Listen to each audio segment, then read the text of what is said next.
Warning: the following content contains language that may be inappropriate for younger viewers. Viewer discretion is strongly advised.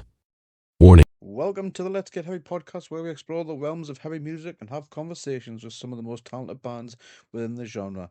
In this episode, I got to sit down with Adam and Dave from Hammer to discuss their Bloodstock Festival appearance, their banging latest single Accelerator, and what is in store for the rest of 2024. So let's get heavy.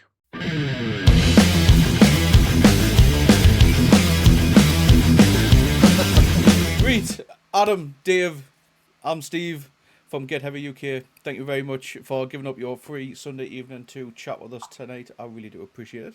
Thanks for having us. No worries whatsoever. How are yourselves? He's keeping alright. Yeah, doing well. Excellent. Yeah. And you're excited for Bloodstock? Oh yeah. Unbelievable. Yes. Yeah. It's real now. It's like, it's in a couple days. It's this will be your first time playing Bloodstock as well, yeah? Mm-hmm. Yeah. So, how did it feel to win Edinburgh's Metal to the masses? Was it a surprise victory for you? I think, yeah. Sorry, Adam. I think the level of musicianship and everybody playing was great. I mean, it was across the board. Pretty much every single band we played with was great, and everybody gave their best and put on an awesome show. So we were like, we went into it, thinking, here's some good shows with some good bands, and yeah, we'll get our kind of name out there a little bit, and hopefully we'll win. And it was just, it was that night when we got announced, I was like, oh shit, okay. It's amazing. It was proper, it felt like a real surprise, but it was just because the level of musicianship between everyone was so high. It was just like, it really could have been anyone's game. Yeah, I mean, I think we kind of saw it more than, obviously we wanted to go through and play Bloodstock. Yeah. But when we started doing it, we were just like, it's an awesome networking opportunity to play with a bunch of bands we've never played with before. Maybe get in front of some fans that have not seen us before. And if we win, that's an added bonus. And actually winning was just like, holy shit. Yeah. Yeah. It's a real added bonus. No, 100%. Putting it lightly. These competitions that are tough. Do you know what I mean? That really are tough. And like you said before, that there's so many talented bands, and it's awful to see bands not going through. Personally, I would love to see every single band go through in the Metal to the Masses, but yeah, because there is some amazing talent, but unfortunately, it's just one of those things, isn't it? And I think when you say when it's tough, I do get that. I mean, because the level of competition is so high, and of course, everybody really, they're there to play their best, and they're there to hopefully win. But it never felt tough. It never felt like a competition beyond the fact that we knew it was a contest, because everybody was just really cool. It was playing with a bunch of bands that were all there to put on a gig, first and foremost, to do their best and put on a good gig and have a good time and make friends and meet people. And that was what made it so fun. Yeah, man. Yeah. So what kind of impact has winning the competition had on Hammer so far? I think it's lit a new fire. Well, not a new fire, but it's lit a fire, an even bigger fire underneath us. It's like this is an opportunity for us to showcase who Hammer are and what we do, and we're not taking that lightly. We're extremely grateful for it, and we're just coming to do what we do and smash it, basically. Again, it's another opportunity to get us in front of a bunch of fans that haven't seen us before. Yeah. Yeah, people, especially down south way, London wise, you know what I mean? Because obviously traveling to Edinburgh to see you guys live will be an absolute nightmare logistically. Do you know what I mean? Yeah. Hopefully, yeah, it's just getting down there, and also, the weekend tickets to Bloodstock are a nice extra bonus. That is one of the awesome perks I feel for Metal to the Masses, is that you get to play the festival and then you get to enjoy the rest of the weekend as well. Yeah, because I'm a massive fan of Bloodstock. I've been to Bloodstock multiple times, and I really, really enjoyed it. I've been to lots of festivals, and I would easily say Bloodstock is like my favorite one to go to as like a punter. Yeah. Just because I just it's such a great vibe for the entire time, and just being able to be like, cool, I get to play, but then I also get to just like, go and see Igor. Exactly. Exactly. Do you know what day you guys are playing on yet? It's Friday. the Friday. I've always said Friday is the best day to play on because then you've got the rest of the weekend to enjoy. Do you know what I mean? Exactly. Are you on early? Are you on late? Or Think we're 4:30. Not 100% certain of that. because they've released the times now on the app, haven't they? I think think so, yeah. Yeah, yeah. So it's not too bad. Yeah, Half past I four think, is I not think too we're bad. at 4:30. It's pretty good. It doesn't seem to be for us, which is, I guess, selfishly nice for us. There's no major classes with any bands we want to see, No, yeah. which was the main thing. I was like, I bet you I'm gonna miss like someone I really, really want to see. Yeah. As soon It's as they cool for said us as Friday, I well. was like, I can't miss Clutch. I want to see Clutch. It's cool for us as well because another Edinburgh band, Disposable, Mm, they're playing on the Friday as well. Yep, yep. The first band on, which people watching, check out Disposable, man. yeah, Nice one. Yeah. there at 10 a.m. for them. As well. Or Newcastle winners, Kraken Waker. They're on the Friday as well. Nice, And if you like Clutch Adam, you'll fucking love Kraken Waker. nice. That the only thing is they haven't got any songs to check like released yet. They've been going for quite some time. They've just not got no songs released. So having to getting the chance to check them out beforehand it's getting a bit hard. So Yeah, yeah. But hopefully come October they'll have a new album out soon. nice. Yeah, I'm looking forward to that in the New Blood stage, as well as obviously seeing all the other winners, and like, just seeing the kind of everybody that's But this is it because come through Metal to the Masses. you'll be able to network with some of those bands that you've never had the chance to meet with, and then networking with those bands will then give you guys opportunity to arrange gigs further afield outside of Edinburgh, of course. I don't know how far out of Edinburgh you've ventured yet, but yeah, places where you never know because you got Welsh bands in there. You've got you got your Southerners and stuff like that. I mean, so yeah, network with all the bands in there, and as well in there because a lot of people just go for the new blood. They don't go for the. A lot of them are promoters, labels, etc. A lot of them just go to scout who's the upcoming band. Yeah, Do you know what I mean? And they'll you can't really scout on the main stage, I guess. well that's it. That's it. So they'll just hang on the new blood for the entire weekend and scout. See who's the next upcoming thing. Do you know what I mean? So Thanks for telling us that. That doesn't make us any less terrified or anything. sorry about that, mate. Sorry, I didn't mean you're it. all good, man. It's revenge for hurting my neck with Accelerator. Yeah. That's yeah, fair. Yeah. I should have had my neck brace on for this interview. We'll make sure and bring it for Bloodstock because Yeah. I can only imagine, mate. I can only imagine. I'll be there because I don't think he's clashed with anyone, so I'll be there. Nice. awesome, man. How did the competition prepare you for the biggest stage at Bloodstock? You would take that one, Adam? Yeah, I think again you're going up at, I don't know how it was in sort of the other areas for Metal to the Masses, but in the Scotland one, obviously we only really had one main contest, and everything was held in different venues each time. So we began in it was all in Edinburgh, but it began in like the Edinburgh heats, kind of. So the Scotland one kind of came together at the very end in La Belle Angel in Edinburgh, which is a much bigger stage. Kind of started in Banshee's Labyrinth, which is a little bit smaller, great venue, but it's it's a real intimate venue. Right. And then went up to Legends, which is another slightly larger venue, and then La Belle, which is bigger still. And it kind of, as the kind of, I guess, stakes raised, and as the contest got further and further, it was playing to larger audiences. It was playing in sort of bigger stages, and I think that kind of really, again, it helps you kind of build your craft for like, okay, how do we go out? And for us, it was how do we go out on this stage, and how do we make basically the most intense 30 minutes possible? And I think it really has helped us kind of sit and hone that kind of thing where we just cut out any of the extra kind of fluff that doesn't need to be there in a set or anything, and it just makes you think about how do we make this the most entertaining show possible, for everyone else, and it really helped us kind of develop that over the course of the 3 gigs. Sweet. So what was the reason for the keep changing venues? Curious.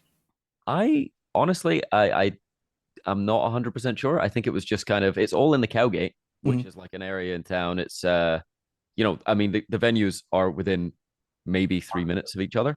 Right. Right. So they're like within 200 yards of each other. Right. That's fair enough. Fair enough.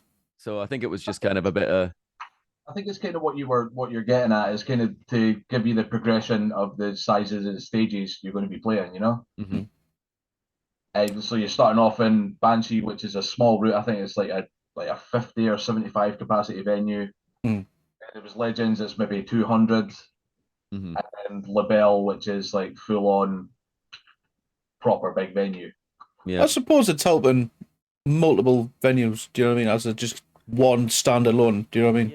Yeah. Because we do need to keep these venues open 4 gigs instead of just having just one place, do you know what I mean? So looking at it that way, it's a good standing point, I suppose. It does make sense. Yeah. So what does it mean to the band playing at Bloodstock, which is one of the UK's biggest, which is pretty much the UK's only biggest metal festival? So so what does it mean for you guys? Do you want to take that, Dave? This is massive. It's hard to really quantify what this means to us. Like when we started the band, I think something we always talked about was like, man, we'd fucking love to play Bloodstock at some point. And we always intended to do the Metal to the Masses, but there was always scheduling conflicts because our drummer Keith is also in Dog Tired. Oh, right. So like he'd be on tour or people would be on holiday, so it never lined up until this year. But yeah, like I say, this has been one of our goals from the start. But I think now we're doing it. It's kind of, we're not treating it as a goal. I mean, it is still, but it's kind of a launching point as well. If that makes sense. Yeah, I hear you. I just rambled there for a few minutes, but no, crack on. It's definitely kind of, I think, bucket list band stuff of like, cool, we've played Bloodstock. But I think the thing we kind of said to ourselves was like, you know, it's this huge opportunity that's, you know, again, as I say, I've been to Bloodstock a bunch of times as a punter and loved it, and I was like, you want to play it because it's fun, because all the bands seem to have a good time, and it just seems the vibe is so good. Not just the bands, you can see it, the patrons, the punters as well. Do you know what I mean? Exactly, it's one happy, massive family. And it just seemed like, it always seemed like it would be so much fun to play, as well as like this great opportunity. But yeah, I think like Dave said, using that as being like, cool, you know, yes, this is a huge like kind of bucket list moment for us, but then let's try and get more bucket list moments after that. You know what I mean? It's like, cool. So what would be a bucket list after Bloodstock? Oof. Varkin? Would you Varkin? I mean, yeah. Let's be honest. It'd be mad if I said no, wouldn't it? Of course. Now I'll pass. Bloodstock at some point, maybe. Where, sorry? One of the bigger stages of Bloodstock would be that would be great. Yeah. And it's possible, mate. You play your hearts out. It's not just like I said before about promoters, etc. That's in that attendance. Bloodstock's also watching. Yeah. They're also taking note. Sorry to put pressure on you again, Dave. But Bloodstock are watching. We'll be watching, and obviously take note of how you guys perform, how the crowd reacts. And look how many bands have come up through the ranks. Raised by Owls, for example. They've New Blood, Sophie. Now their main stage this year on Sunday. Bleed from Within. Some of your brothers, do you know what I mean, from Scotland area. They're another example. Another example, there's Dog Tired. Yep, 100%. Exactly, yeah. The Blood stage. Actually, they played the New Blood stage almost 10 years to the day where we'll be playing. Oh, wow. And we're playing this year. I think we're playing just before Hatebreed, and they did as well when they played. Yeah. Yeah. That's a bit weird, isn't it? Huh? Yeah. the New Blood 10 years ago, and then they did the Sophie stage. When was that? 3 years ago. Yeah. 3 or 4. Yeah. Yeah. So we'll see how it progresses from here, but that would definitely be. Will this be Keith's second or third time then playing? Third time. Third time. Wow. Mm-hmm. So he'll know what it's like. Yeah, he's a veteran. Yeah, he's Potter veteran. He's still, and he'd say it himself if we were here. He's still like, I think, as excited as he was the very first time. Mm. Like, there's no difference there. He's not like, oh, I've done it before. He's when was the last time though? Because things might have changed since the last time he yeah. Because I know Dog Tired's celebrating 20 years, so yeah. So would that you're saying 10 years roughly? So would that be what? I think it was it 20? I think it was 21 or 22. I believe it was. Yeah, it was the first Bloodstock back after the pandemic, so I think it was 21. It was 21, yeah. I just remember everybody having to including the bands like test every 5 minutes, and there's just being this added like stress of everyone like, well, if my test comes back negative, I'll just go home, I guess. Yeah, not just isolate in your tent. Yeah. That's what they should have done. Just get like plastic bubbles. Yeah. For everyone. And then when you mosh pit, everyone's just flying around in a mosh pit. That'd be hilarious, isn't it? That would be awesome. A Zorb mosh pit would be amazing. Wouldn't it? I don't want to do that. Adam, we need to source Zorbs. I was gonna say I get it sorted for Bloodstock. It's not a cheap gig, let's be honest. I don't care. About 30, 40 minutes before you go live, just pass them to me and I'll start handing them out for you. Yeah. Get these on. Everybody getting a Zorb. We're about to Or we could just get one Zorb and have someone just fly. Yeah, this getting carried away. Oh, I gotta say, we could be out late with ideas coming with. We'll be group chat will be full of like, how much like pricing up Zorbs on Amazon? So, how are you preparing your set for New Blood stage? We're kind of again going back to what I said earlier about us kind of like honing the set through the contest. I think we kind of worked out a lot of what works and what kind of doesn't. There's I'd like to think that we're quite intense live. There's not a lot of stopping. There's not a lot of. Well, I haven't seen you guys live yet, and I say that yet because I'm looking forward to seeing you as a Bloodstock.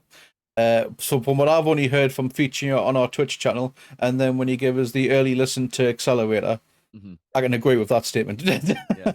It's that for half an hour, and we basically just don't stop. But I think, kind of having that thing of us kind of, I think we definitely had a lot of conversations of how can we maintain that intensity for, as long as we need, which for this is 30 minutes but I think when we're playing, that's the main thing is how do we just keep it rolling, keep everybody kind of, there's no stops, there's no like kind of little moments where there's like lulls or anything like that. It's just kind of like shaving things down until they're that kind of tight kind of performance that you can give everybody. I think is mainly what we've been doing, and we've just been as you do getting ready for these things. We've just been practicing and can't wait to actually do it live. It'll feel like quite a release, I think. I can't wait to see it live personally.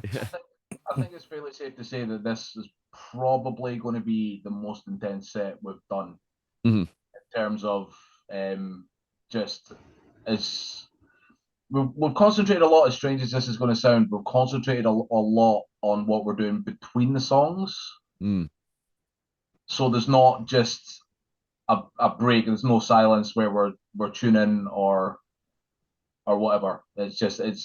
We want to assault your senses for 30 minutes. And I am hoping we have achieved that. I'm feeling pretty confident that you will achieve that, lads. Yeah. I'm feeling pretty confident. The downside is, you end the set absolutely like dripping with sweat and you're absolutely knackered, but it's great. If Bloodstock 2022 was anything to go by, when it was just blazing heat, I don't think you'll have much issues in the sweating department. That's exactly what I'm after. Especially in a tent. Wow. Yeah, I want Bloodstock. That's my hope, is that Bloodstock is as boiling hot as well. Oh, really? Wow.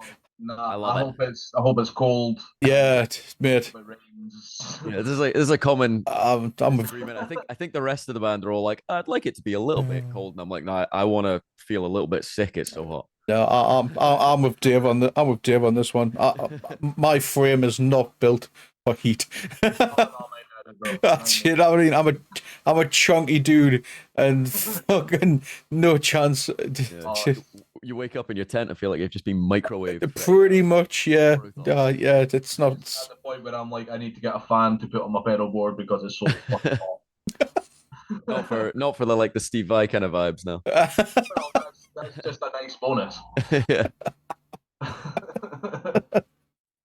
Oh, what can fans expect from a Bloodstock performance? Well, we just touched on you want 30 minutes of destroying senses, but are there any surprises? Or that's if you're allowed to give with any exclusives on them surprises. I mean, I don't know that anyone that's seen Hammer before is going to be too surprised. Yeah. We're not pulling out any sort of it's what we've done but honed to 30 minutes of, we thought that would be best rather than us kind of trying anything not new, because there's there's new tunes in there, but rather than us trying anything kind of out the box, we were like, let's, what we were doing in Metal to the Masses, I'd like to think is, it got us here. So let's do that, but more and better. Yeah. So is our goal. No new. Not that we're playing it safe either. We're just kind of. Yeah, that's all we can really say. We're going to make it as intense as we possibly. Yeah, I'd like to think if you haven't seen us live before, you'll be surprised. Yeah. Yeah. That would be nice. I'm against playing them underpants, so. Yeah. Oh well, I'm definitely going there then. I'm not going for the move. I'm just going for that. Just make sure the stitching doesn't come loose like what we were talking about before. Yeah. We're going to reinforce the stitching, don't worry. Charming. Good. So, but no new songs or anything like that maybe you've never played live before? Will be nothing that we haven't played live already. There's a couple new tunes that stuff that's not been released or stuff that you can't hear anywhere but live. We'll obviously be playing our new single Accelerator. Don't give away the set. Yeah, popping that in. Well, well, to be fair, I think that's all we. I think that's I think people are expecting. Yeah, it'd be weird if we didn't. Do you know what I mean? We're playing the last two singles. Yeah. And outside of that, yeah, exactly. Yeah. Basically, yeah. That's fair play. You kind of get more fair than that. So, how do you feel about sharing the stage with other upcoming metal bands?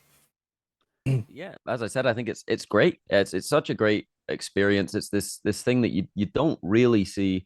I know a couple other festivals have kind of emulated it in certain ways a little bit, but I mean, as far as I'm aware, I might be wrong, but I'm pretty sure Bloodstock was the first place to really do something like that, especially for metal bands. It's such a great opportunity to like we were saying earlier, to meet new bands, not only to network, but just to have a good time, kind of meeting all these new people that are similar sort of tastes, see a similar sort of music, that are all there to basically do what we've said, put on a great gig and just have a good time. Man.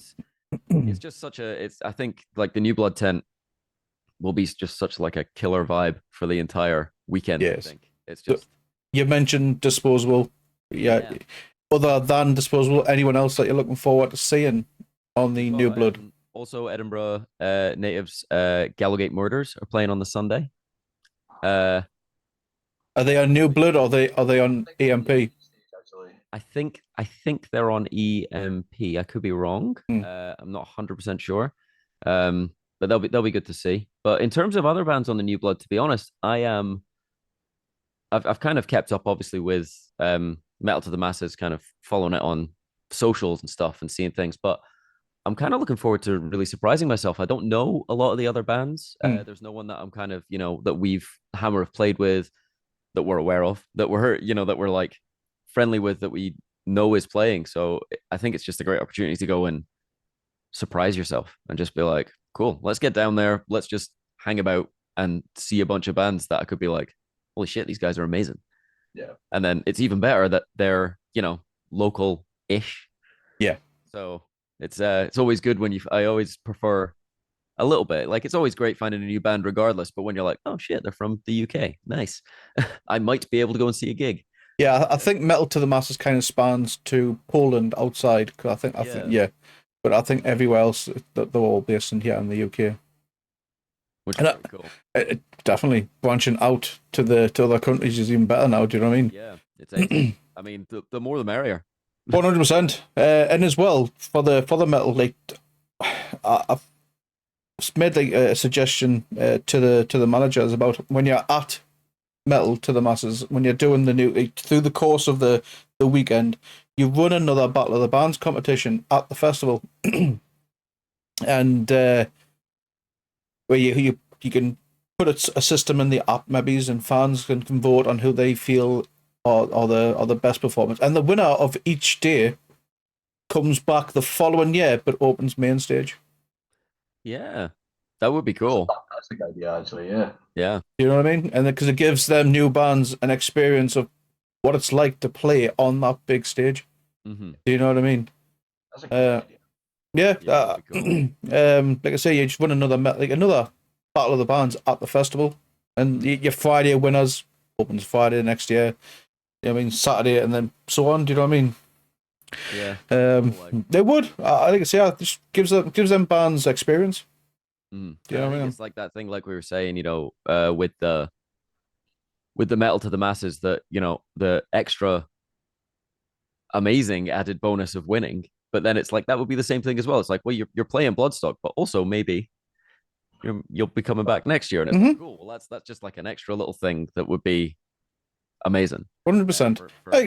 I don't know how the voting works in Edinburgh, but in Newcastle's Metal to the Masses, I think it's like 50-50. 50% goes to fan votes, and the other 50 down to judges.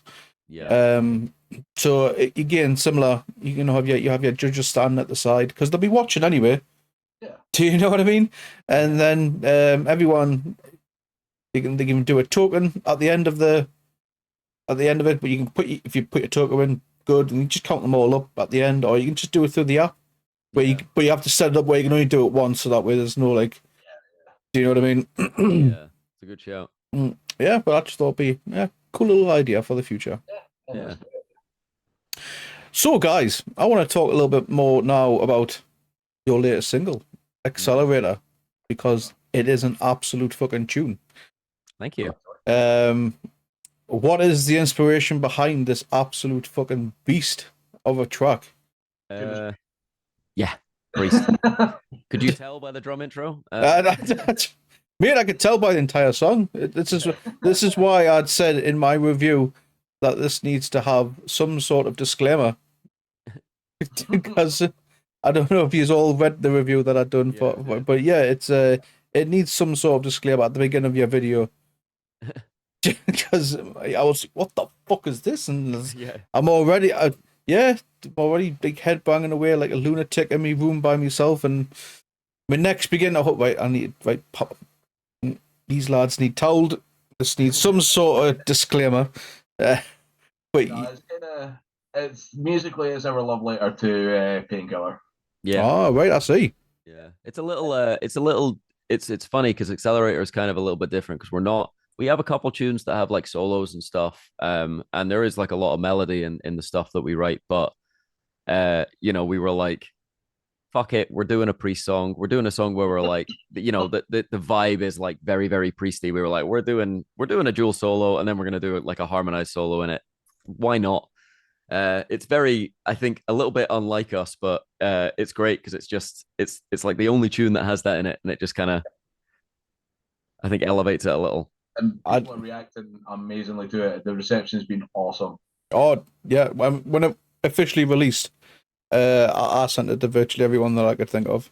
Listen to this. We need to go and, especially people who's coming to Bloodstock with us. We need to check these out at Bloodstock. We're checking these out. You've got no choice. You're checking these out at Bloodstock with us. You know what I mean? So it is absolute a beast of a track, and I cannot wait to hear it more personally. So how would you describe the overall song's sound and style? Well, we've touched on a little bit of Judas Priest, but anything else? Yeah. I mean, there's the, I think in all of our songs, there's that kind of element of kind of like death metal kind of, but a little bit kind of like a little bit punky, a little bit kind of, I don't know, it's kind of like that, got a bit of the kind of technical deathy kind of thing every so often, but there's kind of a groove to it, I think. And it like drives through the song is kind of what we always aim to do, is like, how do we make this like brutal, but like you can dance to it. Like a progressive groove sort of thing. Yeah. I think we're a band that kind of, we wear our influences on our sleeves, but I think we do quite well in not sounding too much like them, if that makes sense. Yeah, I hear you. And again, I've completely forgot the point I was making there. Yeah.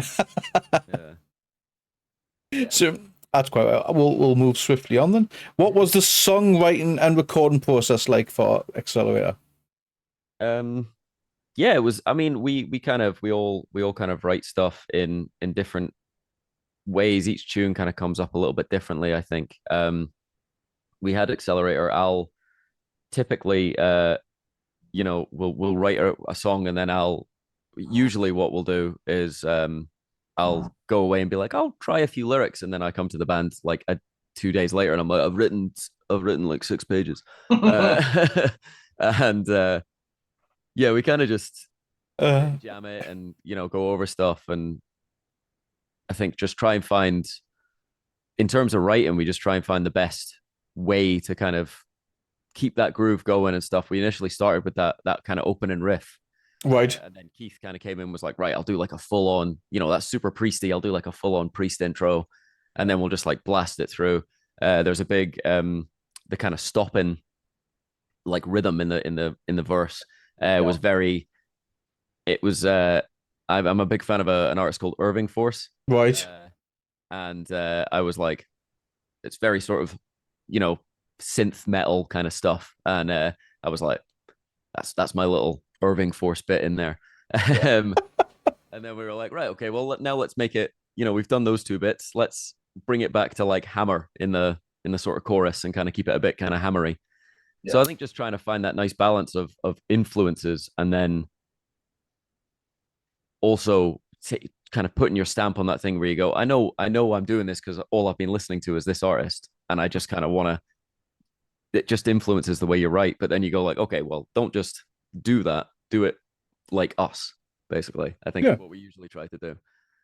So how are you building on Accelerator? Are we got more releases, more music in the works for an EP or an album?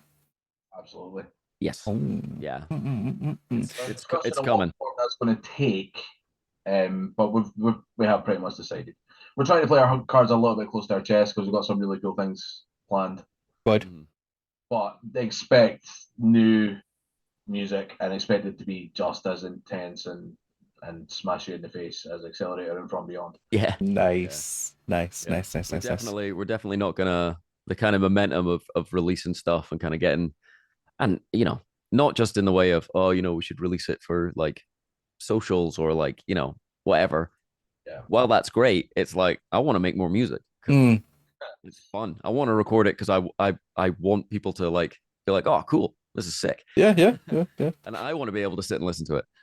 You want to make music, and I want to listen to that music. So, do you know what I mean? It's a win-win. It's a win. Yeah, we couldn't really stop us if. We just don't want to. Any rough time frame then maybe is on the next release? We're thinking roughly. Hopefully, you'll see some stuff at the start of sort of early part of next year. We're not being too sort of, we don't want to put a exact time on ourselves or anything like that, because it's a lot of, we do a lot of our own recording and tracking and stuff. We track like drums with like great guy Jamie Gilchrist, who's at his studio. So we track drums with him, but then we tend to record everything else sort of DIY ourselves, and then send it away for some mixing and stuff like that elsewhere. So it's it's something we kind of want to put as much effort as we can into it, but we don't want to say, right, it'll be done by like October 5th, and then we are done recording. Yeah.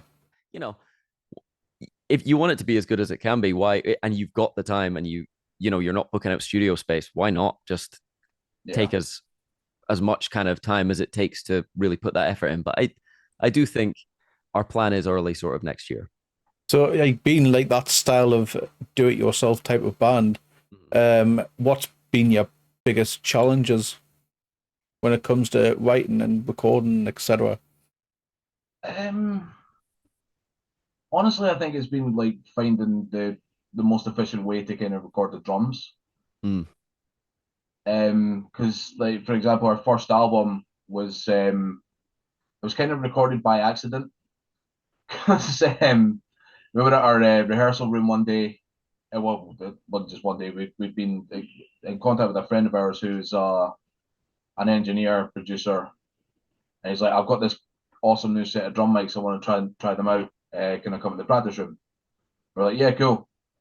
And we used them. He used them to record one song, and that turned into another song, and eventually it just ended up being the album. So that's really been the biggest challenge. The great thing about like, especially for guitar and bass, has been the being able to record through digital amps, basically. Because I defy anyone to tell me they can hear the difference. I don't care what anyone says; they can't hear the difference. I certainly can't. So I can't either. So. Well, for example, Accelerator was recorded with there's no live amps on the last two singles we did. But I'm not a musician. That's why I do this. I tried my hand on it and failed. But that's why I was like, what can I do to join the music world? Oh, I'll do this. Yeah. Like I'm saying, like and it helps that Adam is he studied music production and is an extremely good engineer and producer.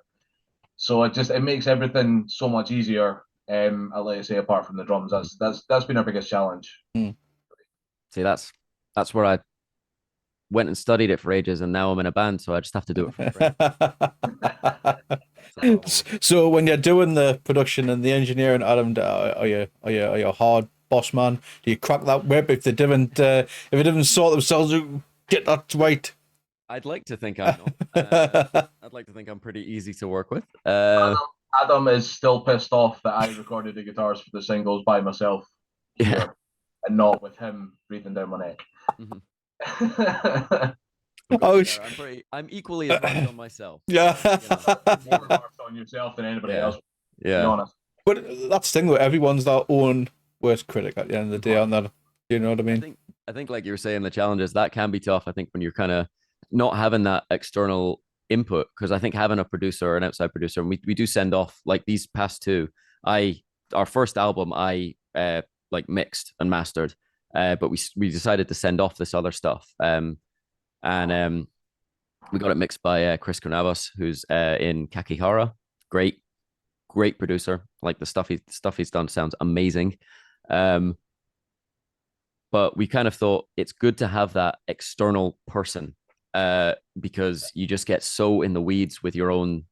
You can get caught up in your own head and just stuck on stuff. At least I do. And I still do it with engineering, but it's having that, knowing when to take that step back, I think, can be a little bit, when you're DIY and stuff, it can be difficult to find that disconnect. Whereas like we would never be against going to work with someone to, if that can bring the best out of the band, fantastic. It's just, we're cheap. I mean, that's the thing, like it's so easy to get wrapped around the axle with it. I mean, you did how many mixes of that first album? Like a lot. I think having that separation is good. Plus, it's a fresh set of ears. Yeah, has been sitting listening to these songs for months and years. Yeah, it was. My bed is like just off camera there, so I'd literally just go to sleep, wake up, and be like, right, okay. for like 2 months, I was like, probably too much. A month probably would have done it.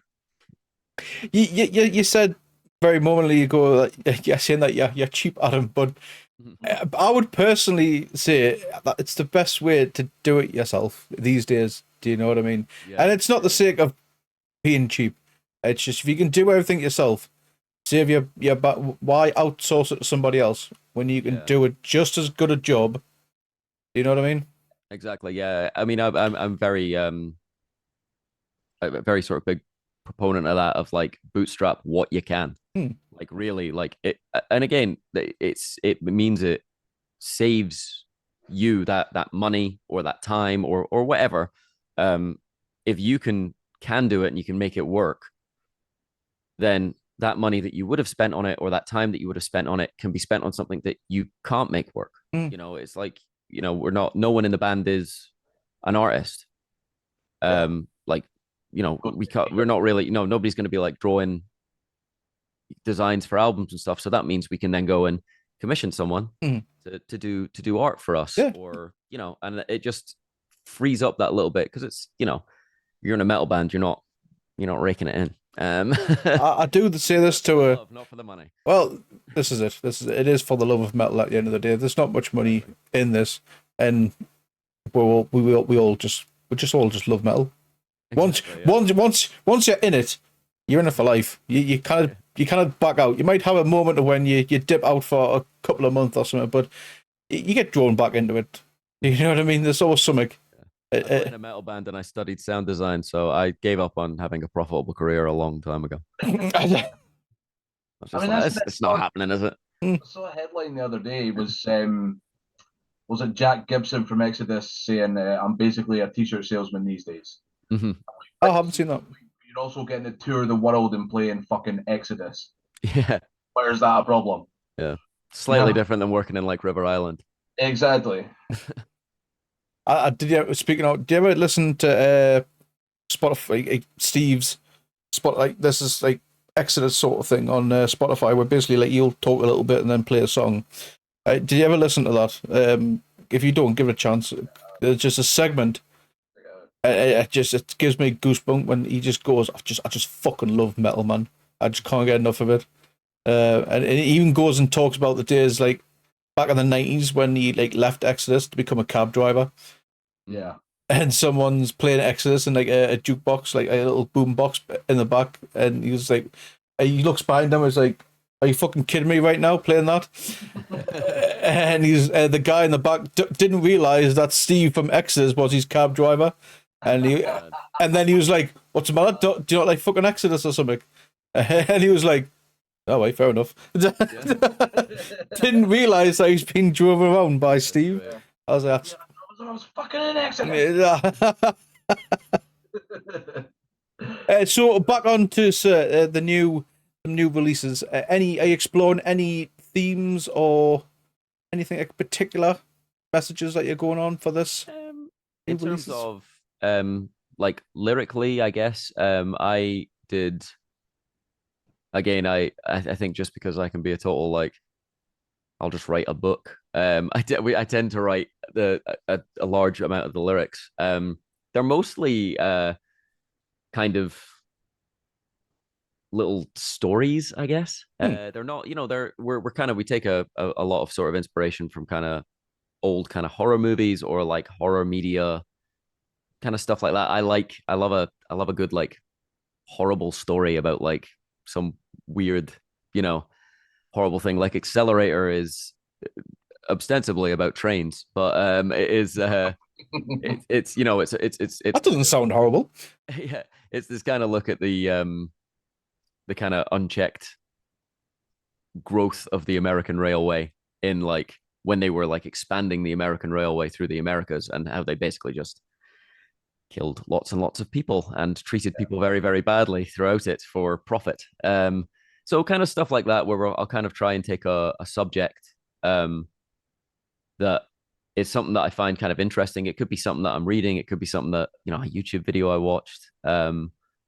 Anything like that, where I'm like, that's a cool, like if it's like a cool little nugget of a concept, some cool little thing where I'm like, that's quite a cool idea, or it's quite that could make something kind of lyrically work. Or sometimes it can literally just be like a word where I'm just like, I want to write a song that has that in it. and then it just Yeah. kind of it just goes from there. But they're all there's not really any connection beyond. I just get carried away writing horrible little stories that rhyme. That's what I've always loved about Adam's lyric writing is it's that Black Dahlia murder, Trevor Sturnad thing where everything is a little fucking gross story. Yeah, Rest in peace, Trevor. People do. Mm. it's Well. the Black Dahlia murder influence is strong in both pretty much everything. Yeah. pretty much everything I do. I'm just like, I just want to really be Black Dahlia murder. Actually, now that I think about it, Yeah. It's not. like Brandon Ellis, you know, but Not a bad choice at all. yeah. Like I said, big loss to the world when we lost Trevor. Do you know what I mean? So Yeah. That was a damn shame. 100%, a massive loss to the metal community. Yeah, they were a huge influence. I mean, on me personally, since gosh, like I guess the first album I heard was Deflorate, which is what 2008, 2006 or something like that. I must have been about 17, and I was like, holy shit. And yeah, they've just been a huge that they're that kind of band for me. I think at least in terms of my guitar playing, they've always been that band where I'm like that level of ability and that level of songwriting is like that's what I want. And still trying. So I mean, I'm exactly the same with Black Dahlia Murder. Ever since the first time I heard "What a Horrible Night to Have a Curse," just like that's how I want to play guitar. Yeah, it's great. And as soon as we, Jim, our vocalist, came in, our previous vocalist was a lot more kind of hardcore leaning. Just had a very sort of different vibe to the way Jim does vocals. And as soon as Jim was just like belting out full on like death metal stuff, I was like, okay, right. I'm going to write more like Black Dahlia. I get in. So it was literally just a light button. Yes, it's here. Right. Okay. The brakes are off. I'm just full on just gonna be like, I just want to do that. I'll just write Verminous. Get in. So what are the overall goals for Hammer for the rest of 2024 or beyond? More gigs. More gigs. More gigs. More gigs. Yeah, more gigs, some recording. Like we said, hopefully we'll get some stuff going. Just really working on hopefully write some new tunes is the plan.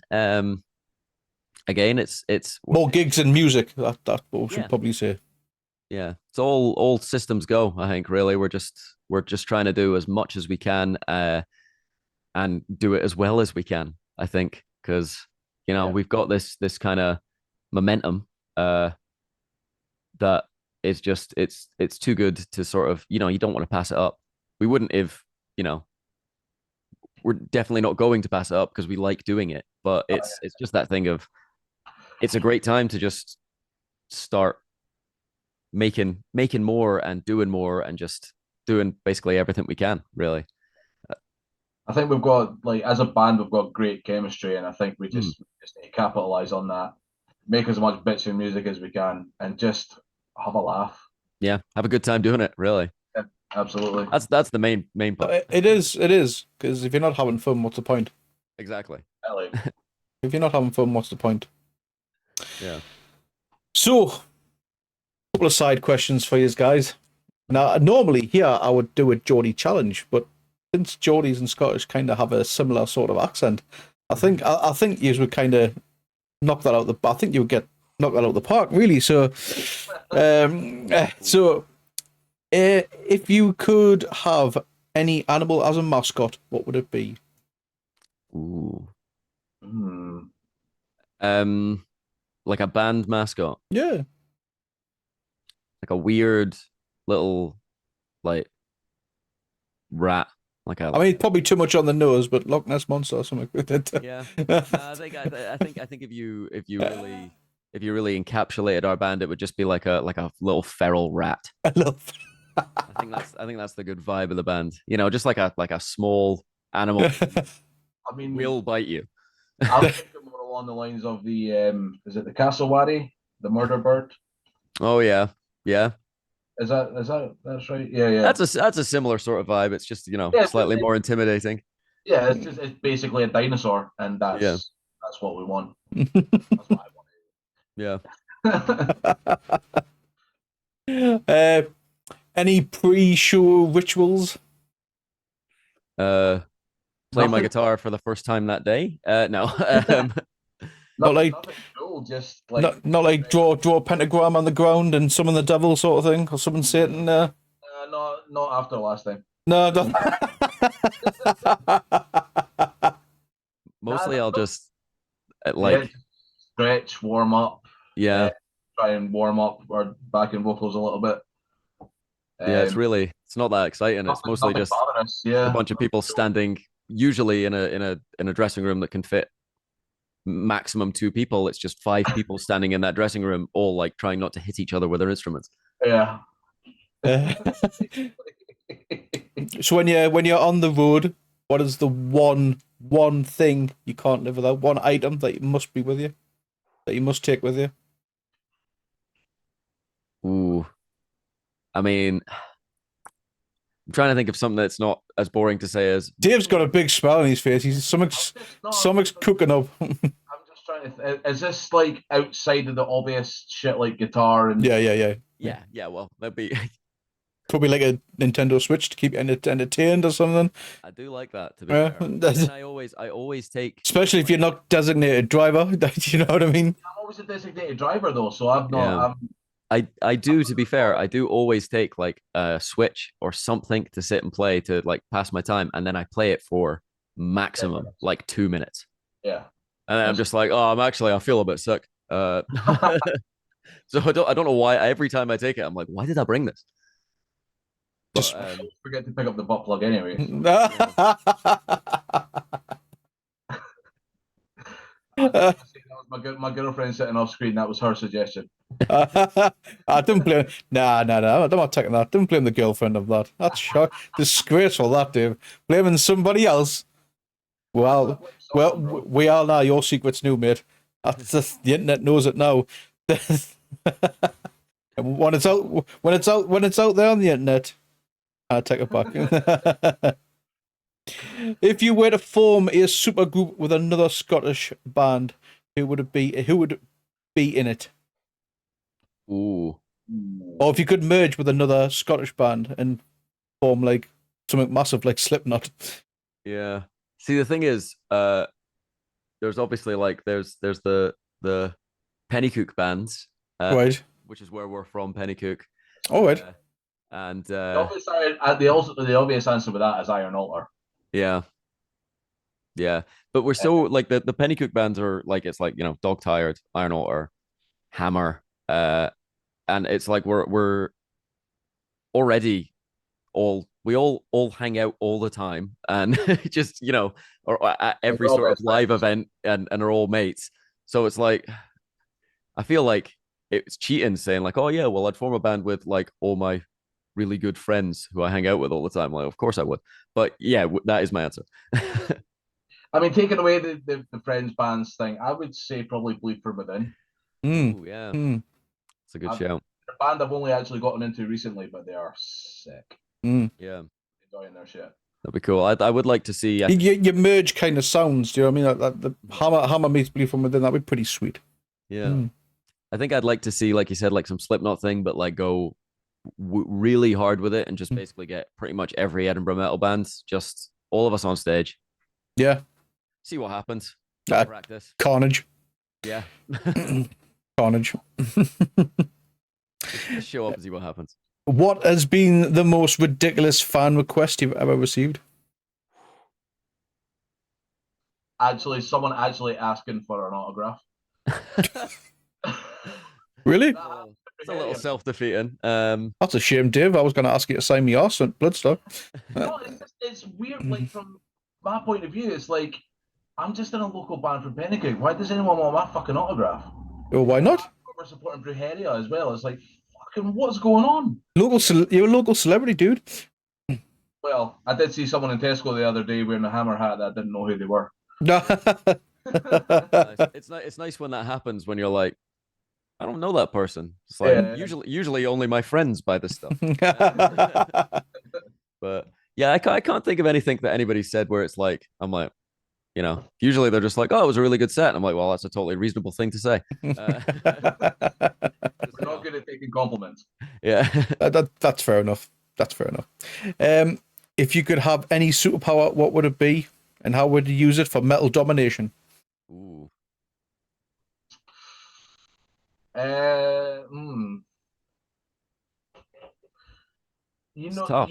Right. So, was it the third X-Men movie? Hmm. The guy that can split himself off into as many possible different Multiple Man. Yeah. I just want that. You just want that. 30 Dave standing on the stage. Just not even. Only one of them's got a guitar. Yeah. But could you not send one of them for some beer? Well, yeah, that's a good shout. Yeah, I think like the multiple man thing is like but yeah, just have loads of different. Still have the other guys in Hammer, but just have like 20 Daves on stage as well. 20 Daves. Yeah, that'd be great. Made up majoritively of Dave. I couldn't wait to do that at like Banshees. I think I'd have to just choose something like boringly practical, like super speed. That's a good one. You can't really go wrong with that. There's no real downsides to it. It's just like you're just really fast. Ideally, like just to play riffs faster. If we're gonna go like X-Men style, why not go Jubilee and have your own sort of fireworks? That would be. Fair. That's one of those powers, like when you watch or you read the X-Men or you watch the X-Men, you're like, oh, Jubilee doesn't have a very good power. Like, you have that in real life, that would be sick. It would be, especially for metal bands.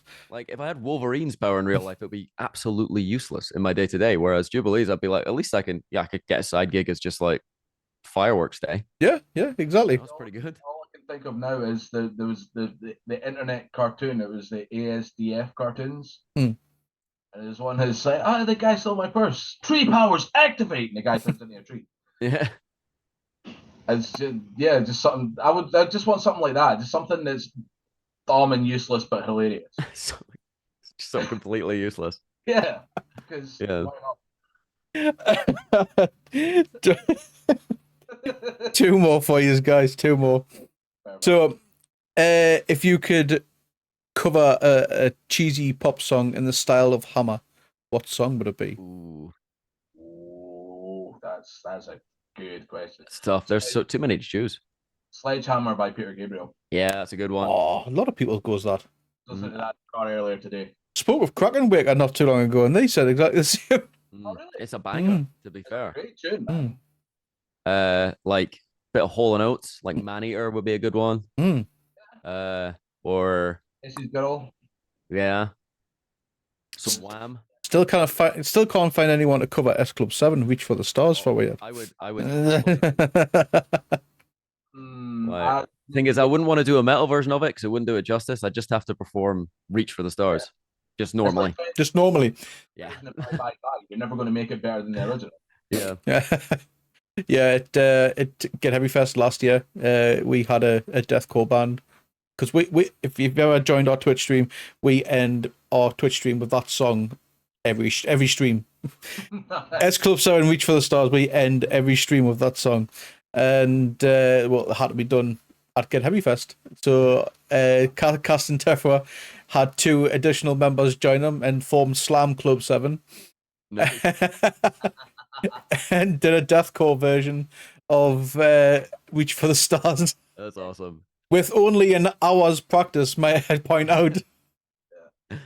That's great. Like if you could do in terms of modern stuff, you could do Scream and Shout by will.i.am and Britney. That'd be a winner. Yeah. Because I want someone screaming Britney, bitch.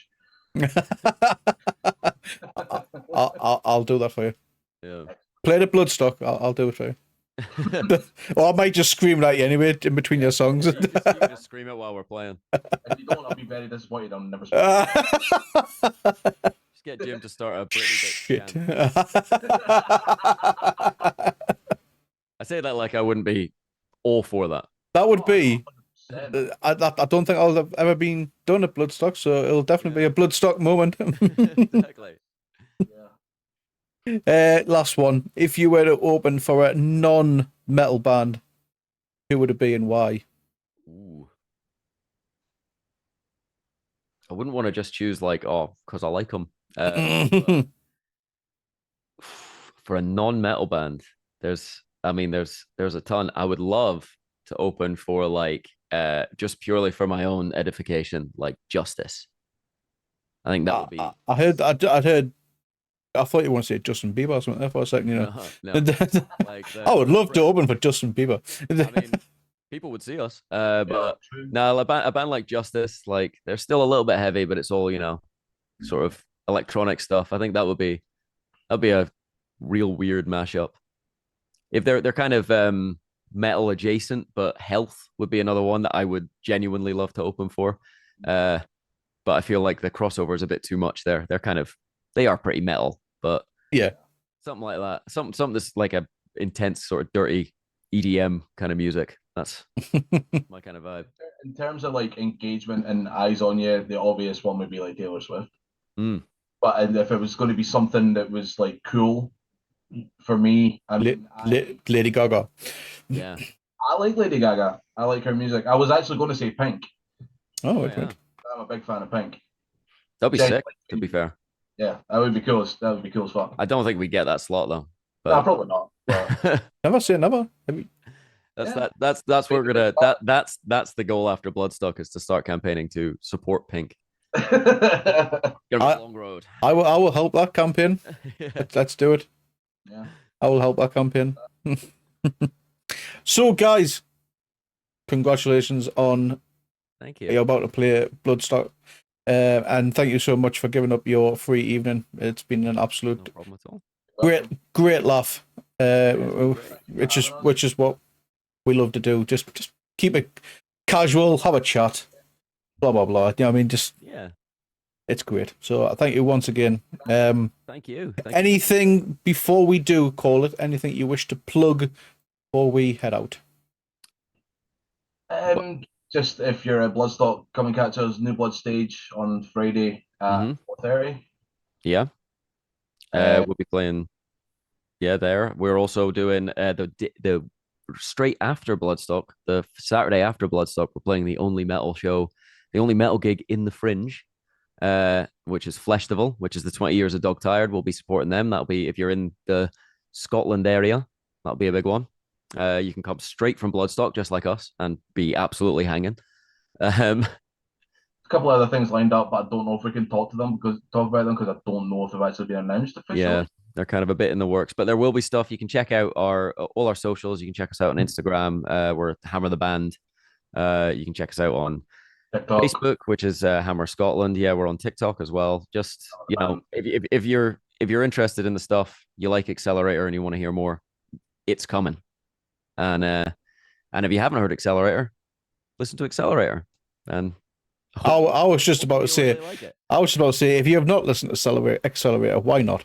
Yeah. That's the videos on YouTube as well. Yeah. Mm-hmm. Yeah. Yeah. It's just just fire merch. Yeah. Thanks, Jen. That is a good woman you've got there. Just as well you've got her sat next to you, reminding you. Don't forget the butt plug. Don't forget the merch.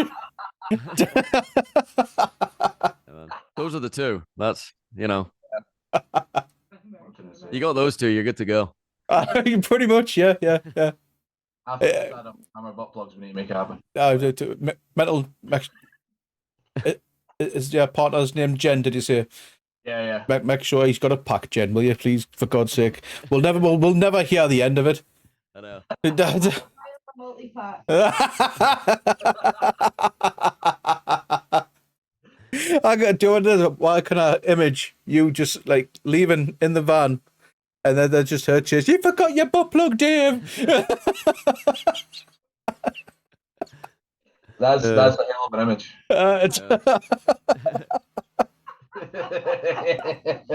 Be throwing them out at the end of the set. Yeah. Better not be used though if you're throwing them out in the crowd. I'd make no promises either way. I mean, we might not use, but we might cover them in something. Like, why is it wet? Bro.